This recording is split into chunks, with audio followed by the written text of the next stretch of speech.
তিনটা পাত্রে খাবার খাওয়া আপনার জন্য হারাম। ইসলাম আপনাকে হারাম করেছেন। আপনি সব পাত্রে পান করতে পারবেন, খাইতে পারবেন, কিন্তু এই তিনটা পাত্র ছাড়া। এই তিনটা পাত্রে আল্লাহ রাসূল সাল্লাল্লাহু আলাইহি ওয়াসাল্লাম আপনাকে খাবার খাওয়া, খাবার পান করা এটা হারাম করেছেন।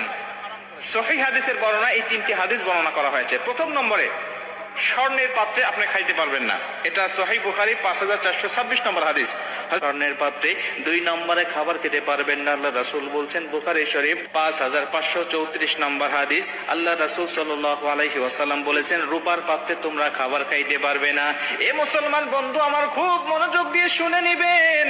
আল্লাহ রাসূল বললেন, যেই ব্যক্তি রূপার পাত্রে খাবার খায়, ওই ব্যক্তি পেটের মধ্যে যা ঢোকালো সব জাহান্নামের আগুন ঢোকালো বা করব। 3 নম্বরে, যেই সমস্ত হালাল পাত্র কিন্তু নাপাকি হয়ে গেছে, এটা পবিত্র করার আগ পর্যন্ত খাবার খাবেন না। অথবা কিছু নাপাকি পাত্র রয়েছে, হারাম পাত্র রয়েছে, এই সমস্ত হারাম পাত্রে আপনার খাবার